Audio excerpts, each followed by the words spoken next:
Hello, Sunshine. I'm Alexi, Lalas, and welcome to the State of the Union podcast, where we look at the beautiful game on and off the field through the lens of red, white, and blue-colored glasses. This episode, we'll be talking Man U and Weston, a weekend preview, Hell is Real, Pulisic's dad, Cascadia, House of Dragon, and a very special interview with, well, potentially the number 9 when it comes to the U.S. men's national team, the great Brandon Vazquez, who may or may not be getting called into the national team. But that'll be fun to see, and so much more. But first, joining me, as always, my friend, my colleague, my guiding light, David Mosse, a soccer savant and a Fox soccer researcher and writer extraordinaire. Mosse, how are you doing on this? And we were recording this on Tuesday, August 23rd in the year 2022.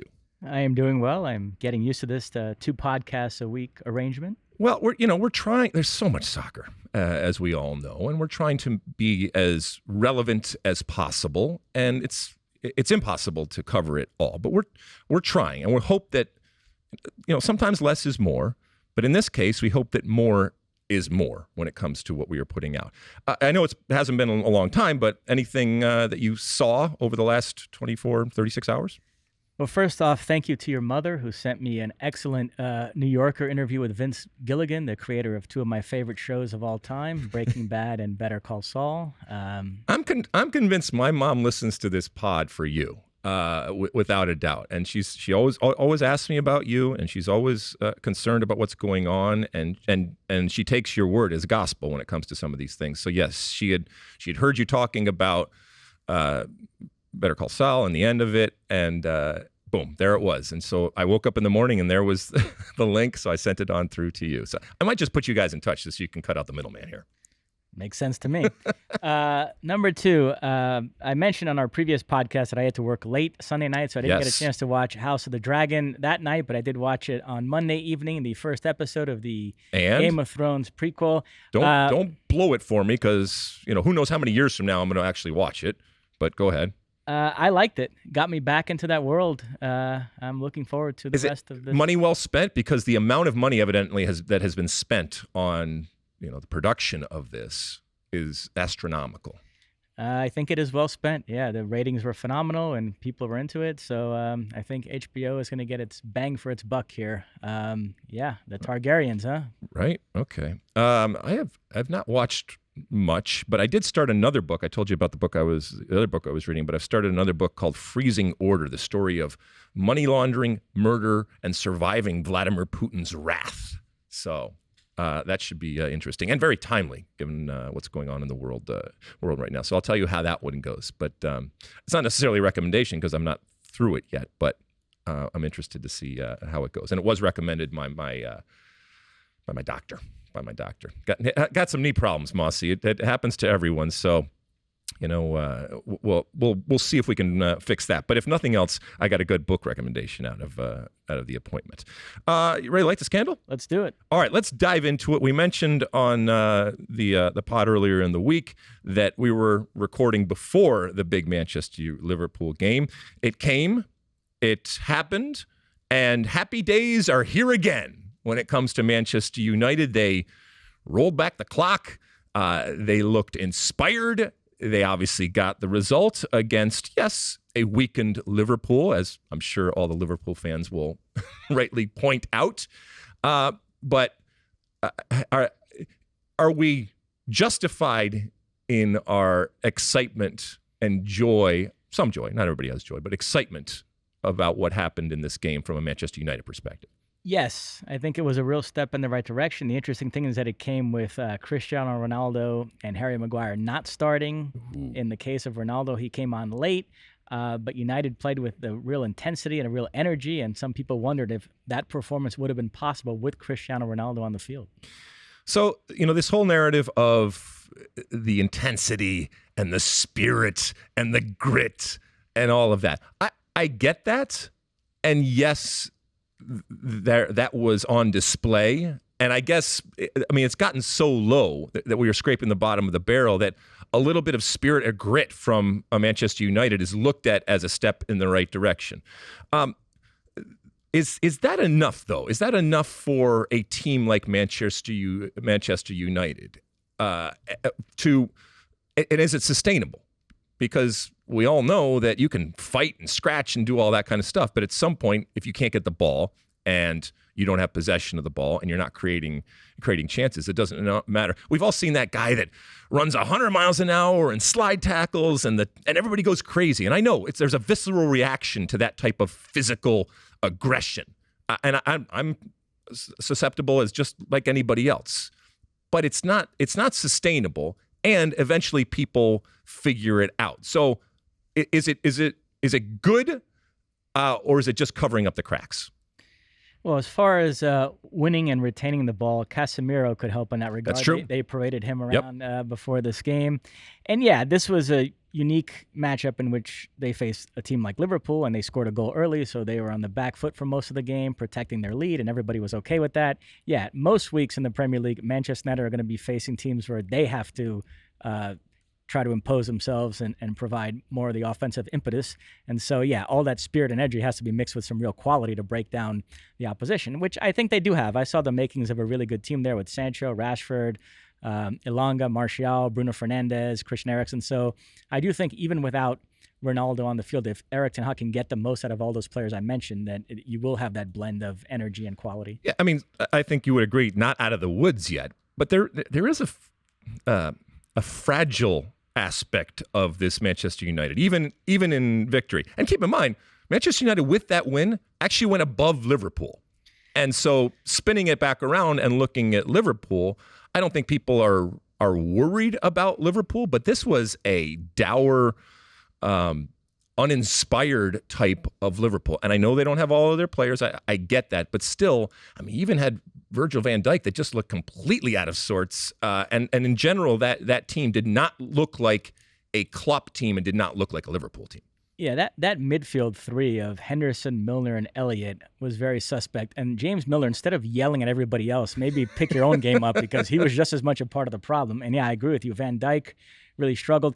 And where the absences really hurt is up top, because I know Lisandro Martinez is getting a lot of praise for his play, and deservedly so, but he did get the best possible matchup from a Liverpool center forward in Firmino, a guy who's not that explosive and not that physically imposing. Had it been Darwin Nunez, I know there's this raging debate about Lisandro Martinez's size and does that matter, and some people pointing out that the likes of Cannavaro and Puyol have succeeded, and others think no, like Jamie Carragher thinks it will be an issue having a center back that small. Against Darwin Nunez, I think it would have been an issue, and he didn't have to face that. So United were somewhat fortunate in that regard. I will say, there are players on Manchester United that are not that good, and players who I think are really good and have just been dragged down by the black hole that club has been the last year or so. And to me, Sancho and Rashford are exhibits A and B of the latter. I still rate both those players very highly. There were rumors recently of PSG wanting to sign Rashford. Some people were surprised by that. I wasn't. I think everybody looks at Rashford as a guy that changes scenery somewhere else, could still blossom into a star, and maybe he'll get himself sorted at United under Ten Hag, and same for Sancho. So I was happy to see both those guys score, because I still rate them very highly. So thumbs up or almost up when it comes to Ten Hag, certainly in this game. But I mean, I thought it was so fascinating to see the reaction to, like we said, the aggression and the spirit, because those types of words and that type of game, to be quite honest, is kind of viewed as regressive and caveman-esque. But I don't think it's generational. I think it influences and impacts and resonates regardless of age. When you see it out there, when you see hard work, when you see the things that we have a hard time defining, which are spirit, and yet when we see them out there, we know them.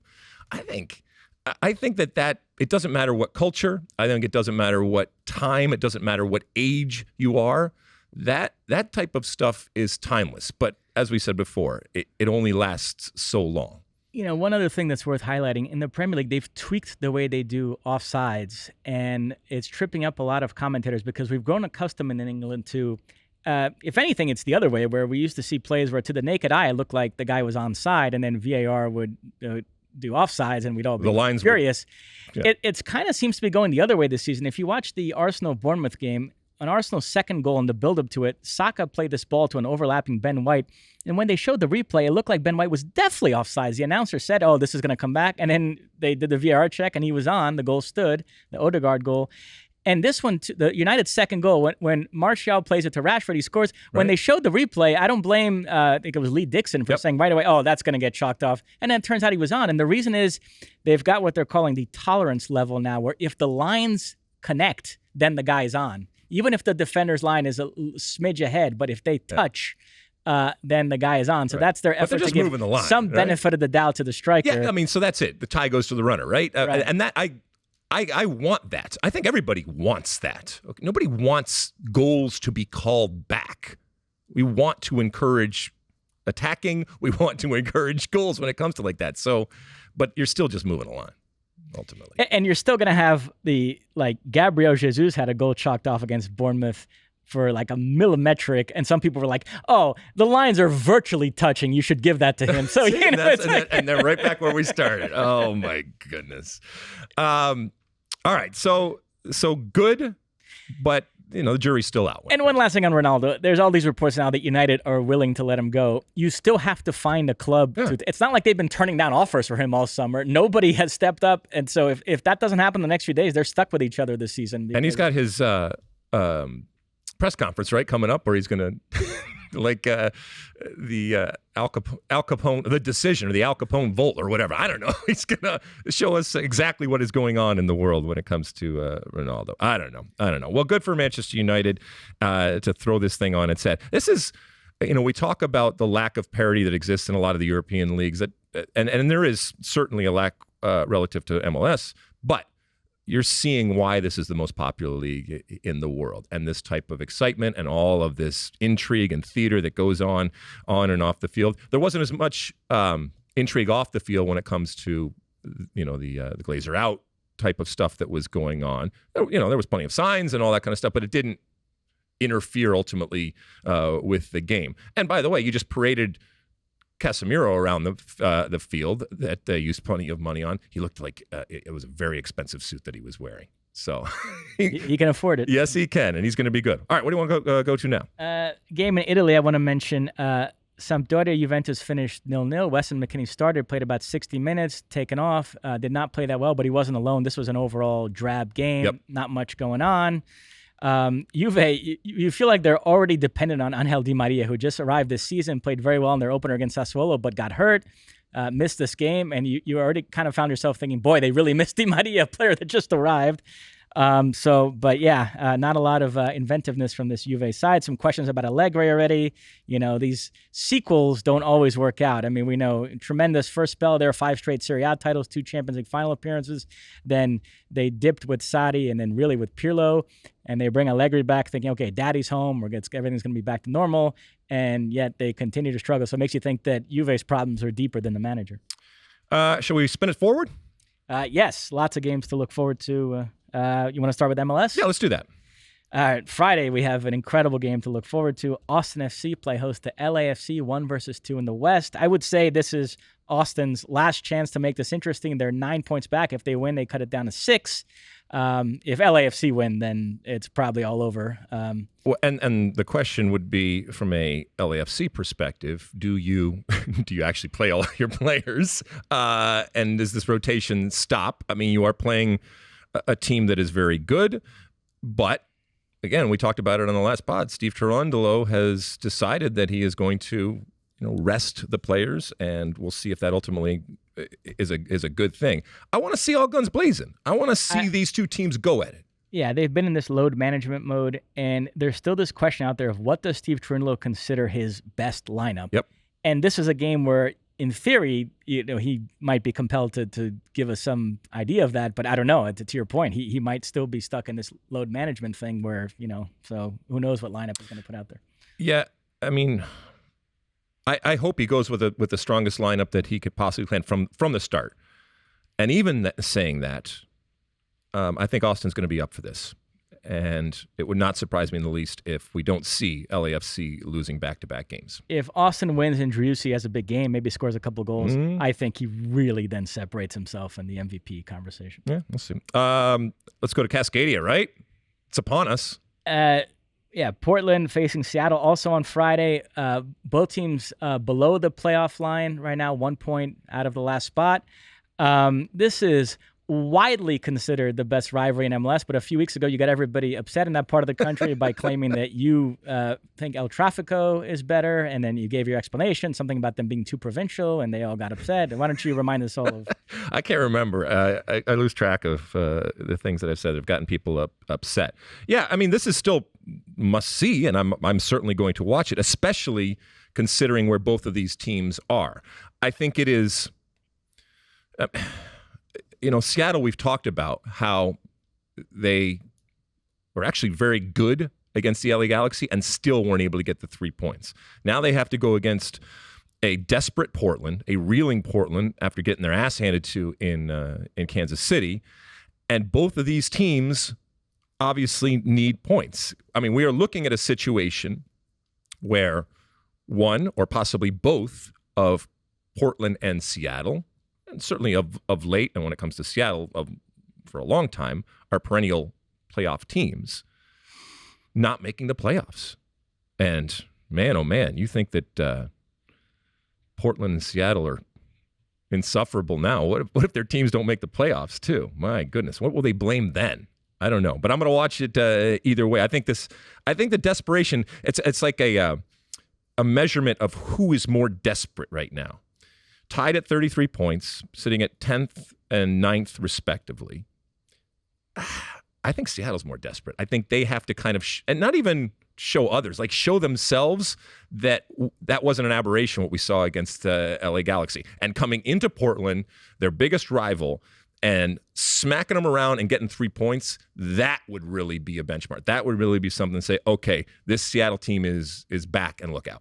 And the stat I love, one of these teams has come out of the West every year since 2015. The last time it was 2014, the LA Galaxy, but from 2015 on, it's either been Seattle or Portland representing the West in MLS Cup. Amazing. If both of them don't make the playoffs, then I guess that streak is over. I guess. Moving to the Eastern Conference, Saturday game, we have an eye on the Red Bulls facing Inter Miami. Inter Miami, 3 wins and 2 draws in their last 5. Both these teams above the line right now. We'll see if Inter Miami can keep this good form going. Yeah, and we said that, the men in pink, they're not perfect. They are, susceptible and flawed, but they are sitting in a position that, not too long ago, I don't think a lot of us thought they were going to get to, if not for some big decisions ultimately. And the Red Bulls are just quiet as a mouse, just doing what they do without a whole lot of fanfare, without a whole lot of attention, and sitting in 4th place at 41 points. They're not sexy. They are not even necessarily relevant, but they don't care at this point. And ultimately, people are going to have to sit up and pay attention to them when they make the playoffs, and they will make the playoffs. And for them to come right back after Miami had such a big win, and for them to beat a team like Miami, which I guess in the greater scheme of things, they should beat, that would be a nice little feather in the cap. Hell is real. Cincinnati, Columbus, also playoff implications. Columbus, the last team above the line. Cincinnati 1 point behind. You've got Brandon Vazquez, Cucho Hernandez. This should be a fun one, huh? Yeah, MLS at times has gotten some crap for manufacturing rivalries. And, yes, you want it to be organic, but you also kind of need to push it in a direction.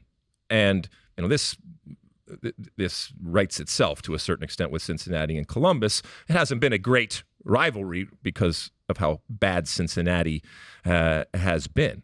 And, we're going to talk to Brandon Vazquez, and we'll ask him about what is going on in Cincinnati and why this year has been so successful. But for them at home against Columbus in this Hell is Real thing to come up with a massive performance, I think it would kind of stamp, they need the points, but it would stamp a sign of this is a legit team in 2022 with what they have done against their biggest rival. So 1 point separates the two teams on either side of that playoff line. And it's not just them. We talk about this musical chairs all the time. It is just shaping up to be a fascinating run down the stretch here when it comes to the playoffs. Can I just say before we move on from MLS? Of course you can. If you watched our TV coverage this past week, and they were nice enough to promote our podcast several times. Right.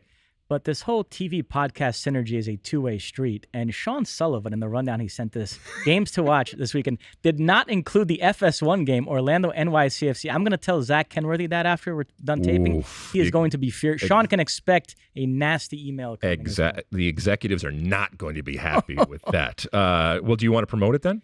Yes, we have Orlando versus NYCFC, another fascinating matchup with playoff implications. Both teams above the line right now. NYCFC, of course, the defending champs. They got back on track with a win over Chicago last time out. We'll see if they can keep it going here. Yes, so we will be working that and watching all of these other games when it comes to it. What else are we watching this weekend, Mosse? All right, so let's hop over to England. Arsenal looking to make it 4 wins out of 4. As we've talked about, the schedule sets up very nicely for them. They're home to Fulham this weekend and then home to Aston Villa the next game. Yeah, then they face Manchester United in their 6th game, but it's set up for them to have 5 wins out of 5, although Fulham have been pretty spunky so far this season, 5 points from 3 games. They do have, of course, 2 Americans, Tim Ream, the captain, Anthony Robinson. Both of them have started games so far this season, so fascinating matchup. You know, a roster drop is upon us here relatively soon when it comes to the U.S. men's national. Do you think that Tim Ream is involved in the September friendlies? Or is that ship sailed? My sense is no, but he definitely should be more in the conversation than he is. Why? Well, as we talked about when we did our World Cup show with Stu, I could understand why he tried out some other options and some younger players that he felt like maybe had more upside. But looking at the landscape now, I don't know. I mean, I would trust Tim Ream in a World Cup game just as much as Carter Vickers or, obviously with Miles Robinson going down, you have to go further down the depth chart. So I don't know. I think he should be in the conversation. Okay. Sure. All right. I mean, I think that ship has sailed, but I'm still watching Fulham because of the American influence. So we talked about Leeds and watching that. And I'm still I would probably watch this no matter what, but there's an added interest story when it comes to having Americans and potential Americans that are going to be on that plane to Qatar come November. And the Man City Palace game in particular, because a lot of people feel that Chris Richards, who has yet to start and really solidify himself, could potentially be that other center back, right? Yeah, although if he gets on the field in this one, it could be a rough day for him. He'll be matched up with Erling Haaland and City looking to take out their frustrations after being held to. What better way to confirm people's beliefs that this is the guy? Because there are so many people that say, it's got to be Chris Richards. It's got to be Chris Richards. And, relative to an Aaron Long or others, it's all because of where he plays. And if he is starting at the World Cup, he'll have to contend with Harry Kane in one of those games. Sure. So this is pretty good preparation for that, going up against Erling Haaland. Yeah, but we don't even know if he's going to start, let alone get into the game at any point. But I kind of want to see it, and I want to see ultimately what he looks like in this new environment. And he's still very young. He's still very inexperienced. That's not a reason not to take him or anything like that. But I mean, it would be a surprise if it wasn't not anything other than a comfortable win from Manchester City against Palace. Any other stuff you want to look at? No, in England, that's good. So okay. Man City hosting Crystal Palace there. And then we hop over to Italy, where Juventus will play host to Roma. Roma, by the way, won on Monday. They beat Cremonese 1-0 on a goal by Chris Smalling. 2 wins out of 2 for them. I'm very high on this Roma team. I love the moves they made in the summer, including adding Paulo Dybala from Juventus. So he's going to be very motivated for this matchup.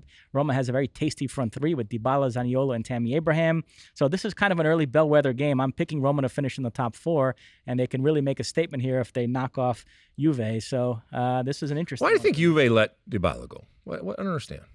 I think I love Dybala. I think he's one of the most underrated players in the world. I know he's had some injuries and his production has dropped off, but still, I agree with you. He was treated somewhat oddly there. I mean, even the reaction from Roma to Dybala, I mean, that kind of says a lot in and of itself, that they recognize that they are getting a gift from the soccer gods. There has to be something going on more. But anyway, yes, that would, it's a classic matchup. So we're excited for Juventus Roma. And hopefully Weston McKennie continues to get better. We know he's got a bum wing, but theoretically he should be improving each and every game. And that he's starting, I think, says a lot about him, even though he's coming out in the 70th minute usually. Another good game in Italy. Lazio host Inter. Simone Inzaghi against his former club. Inter off to a pretty good start this season. Lukaku feeling right at home again, playing alongside Lautaro Martinez. So, and Inter, by the way, they thought they were going to sign Dybala and then let him slip away, and he ended up going to Roma instead. Nice weekend in Italy to look forward to. In France, What about Ligue 1? Ligue 1. PSG hosts Monaco. Let's be honest, this is just to see if PSG can keep this going. They've scored 17 goals in their first 3 games. Yeah, in theory, Monaco is a team that could give them a game, although they've gotten off to a slow start this season. They do have Ben Yedder up top, who finished second in the Golden Boot last season to Kylian Mbappe in Ligue 1. They have some good players, but I don't know. I mean, this to me feels like another 4 or 5-0. Neymar, Messi, Mbappe having a party. That's just where we're at as far as Do you think, how good are they relative to everyone else? What is the disparity in terms of talent? If I told you, Mosse, that PSG for the entire Ligue 1 season had to play with only 10 men, where would they finish? So every game it would be 10 versus 11. Exactly. That's a great question. I still think they'd win the league. I guess it depends which player you're taking off the field. Right, I guess. That's and look, playing with 10 men, we look at it in a certain way, and it can be done. But I don't think that they would change. I don't think they would bunker in or anything like that. I think they would still have plenty of the ball and kind of do what they needed to do.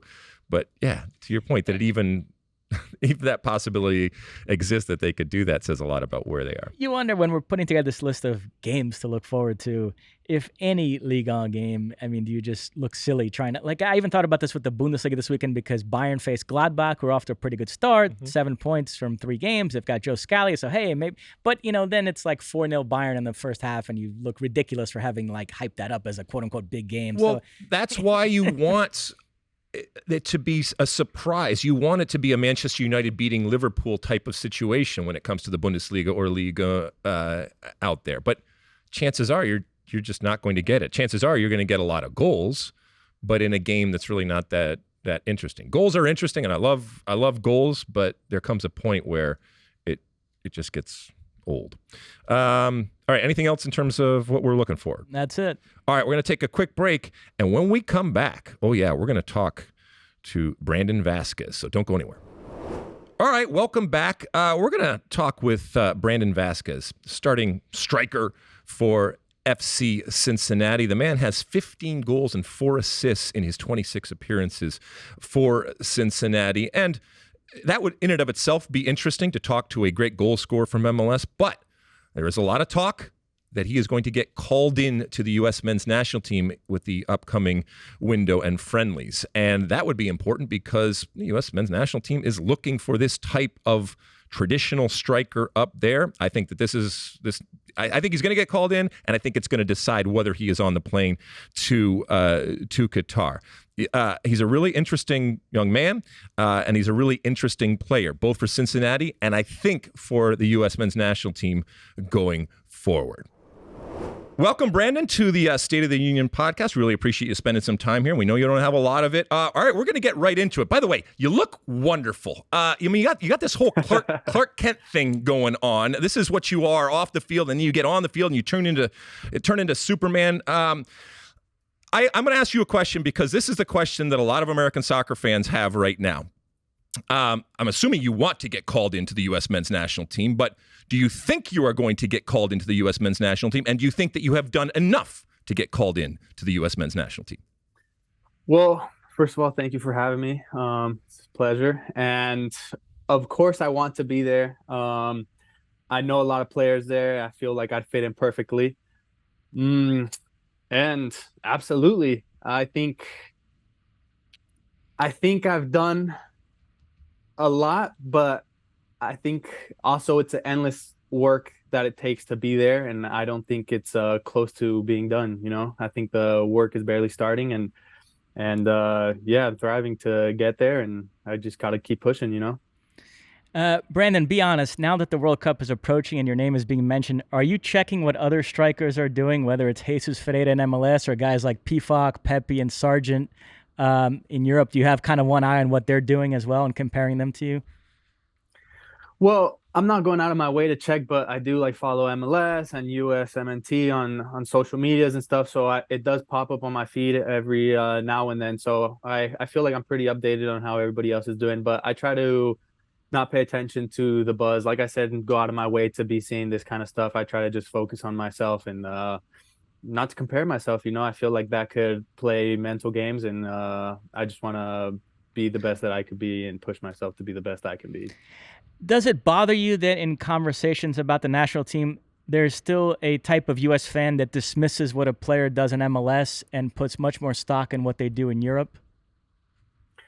For sure, I mean, everybody has their own opinion. Obviously, if a striker's scoring goals in the Premier League and not or in the MLS versus Premier League, then obviously some people will say that it's better. The player scoring in Premier League is better, but like I said earlier, it's something that's out of my control. I have to just focus on improving myself every day, and hopefully I can be there in the Premier League one day. Why is this happening now? You have look, you were recognized as talent at a young age. You were a dual national. You played with youth teams. Yes, you sat behind someone like Joseph Martinez, and so you're getting your opportunity right now. But is it a coaching thing? Is it just a maturity thing? Is it just a time thing? Why do you think this is happening right now in terms of you not just scoring, but scoring consistently and really kind of raising your game to a level that we just haven't seen yet? Yeah, for sure. I think the stars have really aligned for me this year. I mean, all my hard work that I've been putting in behind the scenes has kind of come to fruition this year, especially having a good coaching staff that has really believed in me from the second they've stepped here. And having their confidence for sure helps me step onto the field and perform at my best. And being with this squad for quite amount of time now, it builds the chemistry between me and the players that are surrounding me. So I feel like the players surrounding me that are helping me succeed, we just have good chemistry. Brandon, you kind of already answered this anyway, but I'll still ask it. You were linked with Leeds United recently. So is Europe something that you definitely see in your future? And would it be England your top choice if you could go to any league in the world? Yeah, I heard about that. For sure, my whole career, my objective, my goal has been to go over to Europe, play in the top leagues of the world, top teams of the world, and be able to compete at the highest level possible. And yeah, of course, it's still one of my objectives, and it's something that I want to be performing in one day. So yeah, and England, Spain, France, Germany. I mean, wherever the best opportunity for me would be, that's where I'd be the happiest. You have seen the good and the bad of Cincinnati. And when it comes to FC Cincinnati this year, regardless of ultimately what happens, I think that it is going to be a success and an improvement and a progression and an evolution right now. What do you think has happened, and what has been that change of mentality? And obviously new coaches coming in, but what has that done to change the fortunes of Cincinnati this year? Yeah, like you mentioned, the coaching staff coming in kind of switched everything around, the whole culture of the club, of the team. This year with the new coaching staff coming in, we were kind of clear on what everybody's role in the team was when we stepped onto the field. Last year, there was a lot of moments where there was players questioning where they were supposed to be exactly and what transition of the game, that kind of stuff. And it confused a lot of players, but this year everybody really knows exactly what they need to be doing, and that's helped the team a tremendous amount. And the hunger this team has to succeed and make history and not be a last place team is really shown on the field. So I'm very happy about that. Brandon, not that many teams play with two up top anymore, but you have Brenner alongside of you, and you two have developed such a nice chemistry this season. You've both been very productive. Do you like playing with another center forward up there alongside of you? Yeah, absolutely. Absolutely. I feel like it makes it harder on the center backs as well. If Brenner's dragging out a center back, it's easier for me to be running in behind or coming in the feet.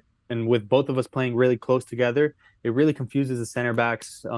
If one steps, it makes them hesitate a lot. And especially having a player like Lucho Acosta underneath us playing us balls in behind. I think it's a perfect combination. Me and Brenner, like you said, we have great chemistry, and we understand how we play, and it's worked for us.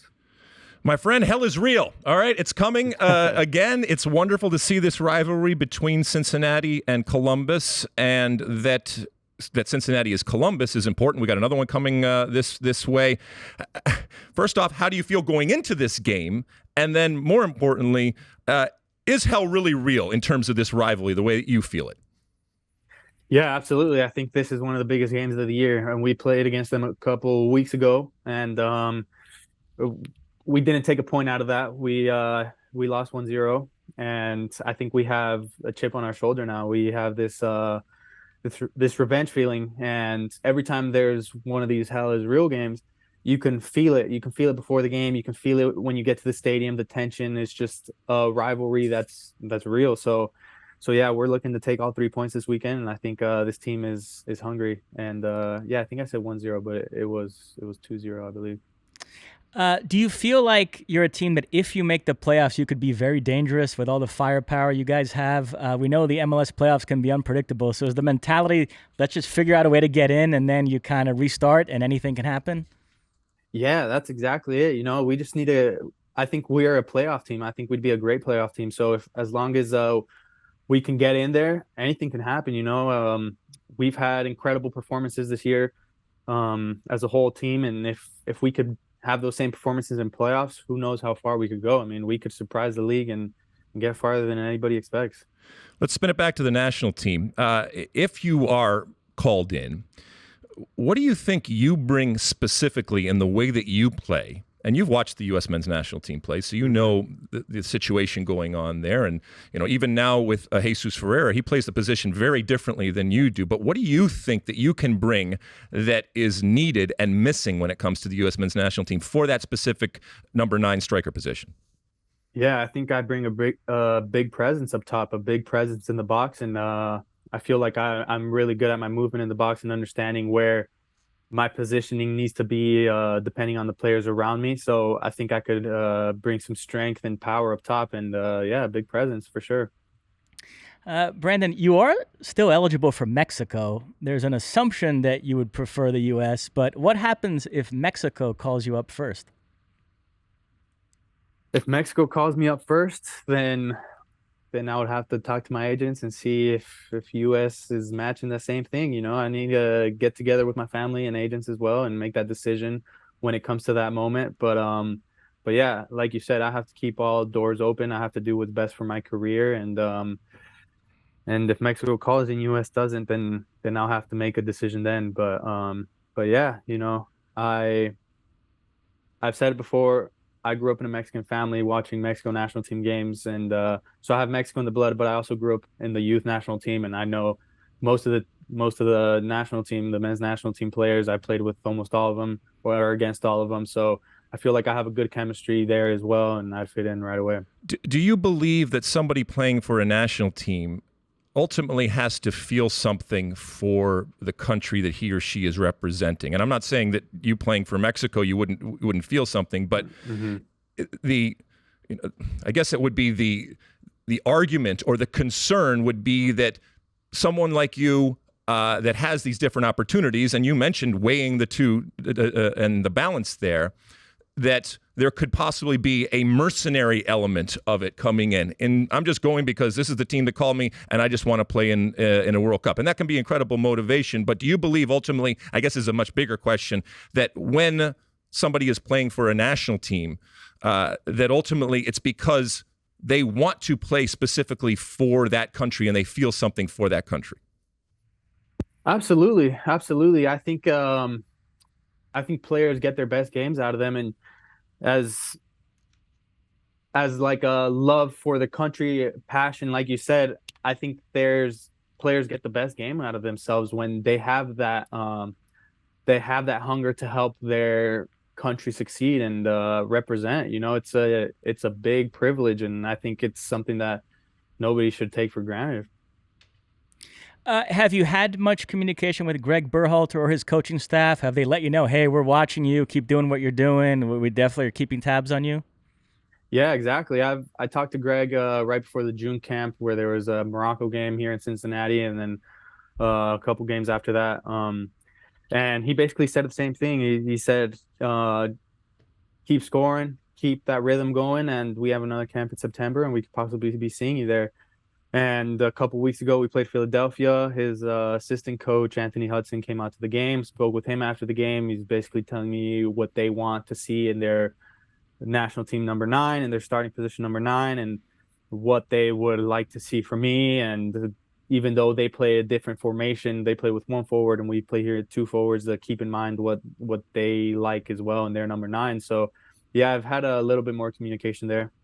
You mentioned the coaching staff that come in and has fundamentally changed the tactics and I guess the philosophy and the character of the team. And you've mentioned Dominic Kinnear, an old friend, a legend when it comes to Major League Soccer coaching, who's the assistant coach there next to Pat. So what has he done specifically with your game to change you and make you the player that you are today? Yeah, we do video sessions. We stay after training ends. We work on finishing. We work on hold to play. And specifically, yeah, just all the small stuff that makes me a better player, that helps me get better performances for myself every single weekend. The small details of where spaces are open to run into, where when we're holding up the ball, where we expect Lucho to be, all that kind of stuff that helps me not have to think twice about what I'm doing next when I'm getting the ball, already having plays resolved and that kind of stuff. It's all helped an incredible amount, and it's given me an incredible amount of confidence as well. So I think it's shown that on the field for sure. Is there some established world-class striker that you really admire, that you would compare yourself to, that you kind of try to model your game after? Yeah, growing up before I was a center forward, I was actually a winger, and I was like, I idolized Ronaldinho, Cristiano Ronaldo. And then once I started playing as a center forward, I was watching Benzema, Lewandowski, and then Lukaku, trying to see players that are my kind of build and frame, so I could style my play and I can take the good stuff they use and integrate into my kind of play. So yeah, I would say Benzema and Lewandowski mostly out of anybody. Yeah. All right, a couple more questions and then we'll let you go here. FC Cincinnati, what happens this year? You make the playoffs? Yep, I 100% believe so. Okay. I think we have the capability to do it. We have the caliber of players, and we could definitely be in there for sure. We deserve it. And then this is my final question. You're a sneakerhead, right? Yeah. Okay, so let's say you get called into the national team. Even if you don't, you know that the U.S. men's national team coach, Greg Berhalter, is a very, very public sneakerhead, and he's got game, okay? If you had to go head-to-head with Greg Berhalter when it comes to your sneaker collection, who would come out on top? And give me your favorite or a couple of your favorites that you have in that incredible closet full of sneakers that you have. The only times I've seen Greg's sneaker collections when he's on the sideline. So I've seen him wear Jordan 4s, Air Force 1s, and I love Jordans. So I would definitely have to pull out some Jordan 1s. I've been collecting Jordan 1s since I was 15 years old, and I have more shoes than I can count. So I would hope to say me, but I don't know what he could be hiding in his closet. He could have some fire back there that I don't know about. Do you have a prized possession when it comes to one? If there was, God forbid, there was a fire and you could only take one. I have these UNC colorway Jordan 1s that is in a collaboration with the company Off-White, and those have been my favorites since the moment I've seen them. Yeah. Well, listen, my friend.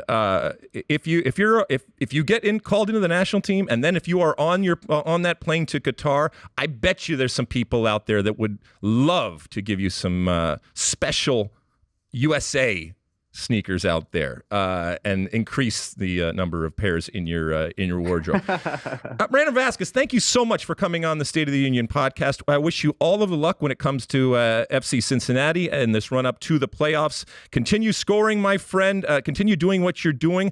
I think you're going to be called into this next camp, and I think that is ultimately going to decide whether you're on the plane to Qatar. But when you are, and I think you are going to be, best of luck with the national team. You have, to a certain extent, earned this opportunity, but now it's up to you to take it. And from what I've seen so far, it's been wonderful. So Clark Kent turning into Superman, it's going to be wonderful. And maybe that Superman will have the American flag on his back come November and December in Qatar. Thank you very much, Brandon.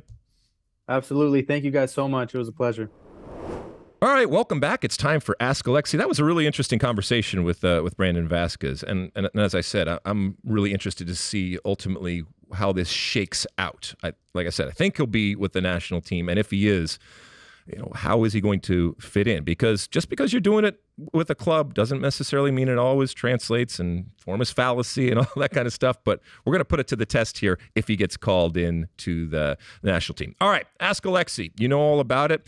All of our different handles when it comes to SOTU with Alexi and Twitter and Instagram and all that kind of stuff. You know our podcast hotline at 657-549-2297. That's 657-549-2297. Mosse, what do the people out there want to know this week? All right, first up, at Dang Irving says, I spent most of this weekend watching top 5 leagues. Apart from the EPL, I wasn't super impressed with any of it. Granted, each has their top tier, but middle tier didn't impress. In every league, how do you think LAFC would fare? So we've talked about, I guess, the challenge and the problem between a lot of these top leagues and very, very top-heavy leagues. And unless they are willing to do some pretty drastic types of things, it is not going to change anytime soon. There's a reason why the EPL is so popular, because it's not as top-heavy as others, and things can happen. I don't know if that's by design. I think it's much more relative to the fact that they have a lot of ambitious and very rich owners that have come in and want to do big, bold things, and they have the ability to do that and therefore be competitive with the traditional types of teams that you have out there. I can't tell you to love or be interested in middle, unsexy, not super clubbish types of teams out there. You either like it or you don't. And sometimes there is incredible romance and beauty in the weeds, but we only have so much time in the day. And as we said time and time again, there is a lot of soccer out there. And so being attractive to the super clubs and to the big clubs is natural. When it comes to your question about LAFC, I've got this question, it's evergreen, where would this team finish here? And where would this team finish here? And it is a little apples and oranges, but I'll play the game, no problem. I think when it comes to the very best of MLS, and right now in this year, it's not arguable. LAFC, I think, whether you like them or not, you would say that they are the best team in the league. They would finish mid-table in pretty much any league in the world, I think. And you're going to say, how could possibly do that? Well, I'm just saying, with the talent that they have, the way that they play, the understanding of the game that they have, I believe that they would do that. And I believe that they would adapt and figure it out. I also believe that it's easier to come from a league like Major League Soccer and adapt and adjust to whatever differences and challenges that you have in England and France and Germany. I'm not saying it's not competitive, and I'm not saying that at times there aren't better players that you are going to be playing against. But think of the challenges that a team coming over to Major League Soccer would face in terms of the travel and the heat and all the different things that we talk about, the no promotion relegation, all those different things that you would have to adjust to. I think it's easier going there. And therefore, when I'm putting those teams in other leagues, LAFC mid-table. You would agree that for LAFC to finish mid-table in a top European league, Gareth Bale and Giorgio Chiellini would have to play. Yes. Load management. You guys are not playing in Europe, okay? In any of these games that we play. All right, good question. And one that we get a lot. So. Yeah. Next up, at Smitty LAX6 asks, what has to happen to get Pulisic to Leeds this window? Can you text Jesse, please? I don't think I would need to text Jesse, or anybody would need to twist Jesse's arm to get Pulisic. I just don't think that. I don't know. I don't know what's happening behind this. What would have to happen is Christian Pulisic would have to be so desperate to get out that is someplace that he would say, yes, I want to go.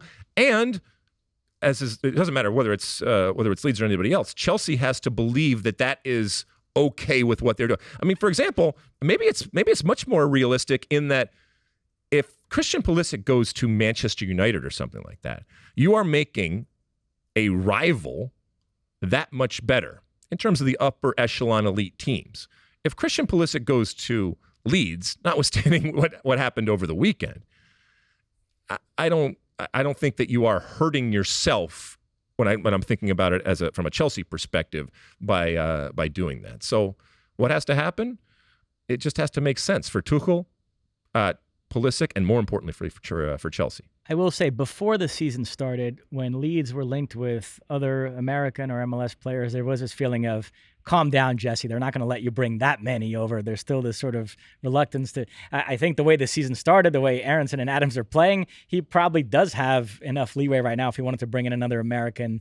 So the question would be if well, so that's the thing that's happening right now. And, it doesn't mean that it's going to last. But right now, the credibility for American players... in the EPL in particular, is at an all-time high. In general, I think it's at an all-time high, but in particular in the EPL is at an all-time high. And when you have players like Aronson and Tyler Adams doing very well, and still early days, but also the credibility when it comes to coaching for Jesse Marsch in the way that he is looked at, and he understands that. He understands that the things that he does, the things that he says, and ultimately his performance are going to be scrutinized and are going to be used as evidence, positively or negatively, of what American players and or coaches are going for. So, but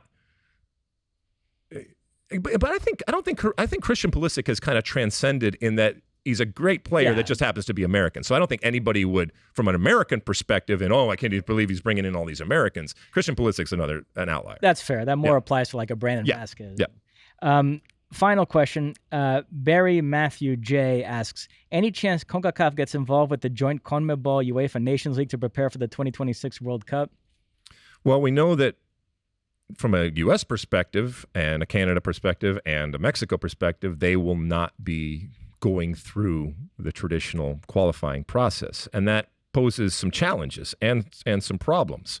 Back in 1994, many years ago, we didn't go through a qualifying process. And so we just kind of traipsed around the world and played any and all games that we could get, whether it was domestically or internationally around the world in different places. Any tournaments that we were invited to, Copa Americas, obviously Gold Cups were already part of CONCACAF, but and there were a bunch of cups around the world that we were invited to, we went to. Any chance? I think they're going to have to do something different and unique because of these three teams. But CONCACAF also doesn't want to give away these three valuable assets that they have relative to what happens in CONCACAF. Yeah, I get this question a lot. Europe has walled itself off from the rest of the world with the advent of the Nations League, and so there's a lot of concern in South America about that. So now there's talk that the next UEFA Nations League is going to include South American teams, and U.S. fans are concerned about that because they felt like their path towards getting tougher games is some sort of CONMEBOL, CONCACAF merge, whether it's U.S. playing in the Copa America or them creating a joint Nations League. And so that this guy's asking, wait a minute, can we get in on that? Or otherwise, we're going to still be sort of left out here. And yeah, I think it's a legitimate concern. But to your point, the problem is, U.S. and Mexico fans sort of only think of themselves. Victor Montagliani has to think of all of CONCACAF and, letting U.S. and Mexico go and compete in other federations competitions, damages CONCACAF overall. So it's a complicated situation for sure. But for Ernie Stewart and Brian McBride and whoever is the coach going forward into 2026, it's a prized type of position. And, I'll give a kudos to our friends over there at Football Americas. They had an interview with with Jesse Marsch, and he brought up coaching the U.S. men's national team unsolicited. He brought it up out of nowhere. So there is a recognition, whether it's Jesse or anybody else, that this is a plum type of job, especially because of what's happening in 2026, being able to host it. But you also are going to be challenged by not going through a qualification process. And so you're going to have to be really creative as to what you do to make sure that potentially the greatest generation of American soccer players when it comes to the men's side are adequately prepared for 2026. I don't want to get off on a tangent, but I do find Jesse's path fascinating now, because what if he does an incredible job at Leeds and gets offered like a Manchester United, Bayern Munich type job?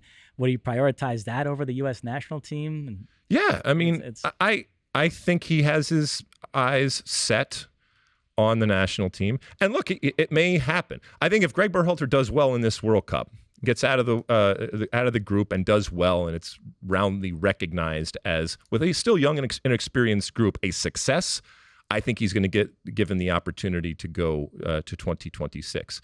And to your point, Jesse might have bigger fish to fry, because if he continues to do this, he is going to get a bigger job. And just because he's doing that doesn't mean that he would be good in the international aspect, coaching the U.S. men's national team. But in a strange way, I can see that coaching the national team, the U.S. men's national team, as great as, coaching in the EPL, and who knows how high he will go from a club perspective, I think that is the pinnacle for Jesse. And because he I think he still bleeds red, white, and blue. And we talked about it on the previous pod, that he doesn't shy away from it. He leans into it, as a matter of fact. And so I think he would be licking his chops for an opportunity to do that. And there are a lot of people that would love to see that. Hell, there's a lot of people that love to see that right now, which I don't think is fair to Greg Berhalter, but it's the case. Anything else, my friend? That is it. All right, keep sending us your questions out there, and using that hashtag, and using all the different social media platforms that we have. Remember, SOTU with Alexi on Instagram and Twitter and TikTok and all the different things that we have out there. We have our own YouTube channel now. And, of course, we have our State of the Union podcast hotline at 657-549-2297. All right, we're going to take a quick break, and when we come back, we'll wrap up the show with my one for the road. Okay, welcome back, and it's the end of our show, and at the end of each and every show, I give me my one for the road. Mosse, have you heard this story? Nowadays, I mean, you don't even have to say anything. All you have to do is click on something, and it becomes a story. Mark Pulisic, you know who he is? Christian Pulisic's father. There you go, Christian Pulisic's father. He is active on social media, as a lot of people are in 2022, and people out there are always looking for something and mining to try to figure out and infer what is being said, even when things are not actually being said. And we come to find out that Christian Pulisic's father, Mark Pulisic, at times has been liking some tweets that are, critical of Tuchel and critical of the amount of time or the lack of time that Christian Pulisic is getting at Chelsea. And, it's turned into a bigger thing here. Keep in mind that, Mark Pulisic has obviously raised his son. Mark was involved in soccer and has raised his son almost to be a professional soccer player. I would think that both he and his wife saw at an early age that he had an affinity and a skill, and encouraged that in a wonderful way. And it seems that they have produced a well-rounded young man who obviously is incredibly successful so far and is living a really interesting and unique life. This is a father, I think, ultimately protecting his son. And, I'm a father. I'm sure there's plenty of fathers out there. And, yeah, you got to pick and choose your moments to stand up for your son. And even just, clicking on something like that, I think it was his attempt, and I'm not saying whether it was successful or not, but just a small attempt to recognize and to affirm the narrative out there that this situation is a problem, and that the relationship between Tuchel and Christian Pulisic, relative to playing, I don't know about the personal relationship, who knows, that, as we said time and time again, he is just not his cup of tea. And I get it. My father never was involved at all in anything that I did from a soccer perspective. It doesn't mean he wasn't supportive, and it doesn't mean that at times when I was criticized or I was, having problems, that he wouldn't support. And if he had lived in the age of social media when that was happening, he may too have pressed on a button here. But my father was not. Who was the football player? Marinovic? Todd Marinovic. It wasn't like a situation where I was growing up like that. And I'm not saying that Christian Pulisic's situation is the same. However, Christian Pulisic is now a man. okay? He is no longer the boy that we saw. He is in charge of his life. And Christian Pulisic, I think, is more than able to fight his battles, whether it's on social media or in real life. I don't think that this should be a big problem, but don't think for a second that human beings involved don't see these things, and it can't influence and it can't impact what is happening. And you are the father, and you should recognize this more than anybody.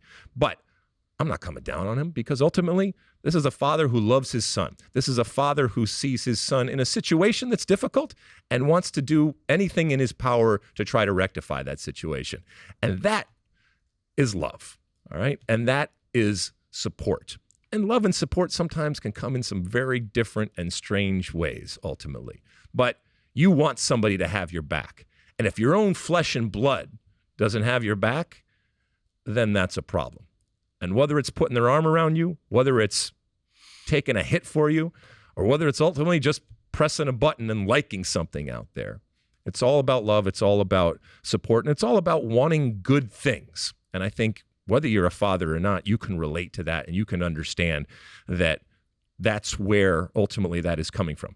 I even think Tuchel could probably understand where that is coming from. I don't think it's going to change the situation at all, but it also highlights how he is under a microscope, more so than any U.S. player, let's be honest, in history. And everything that happens either directly or indirectly around him will be looked at and dissected going forward.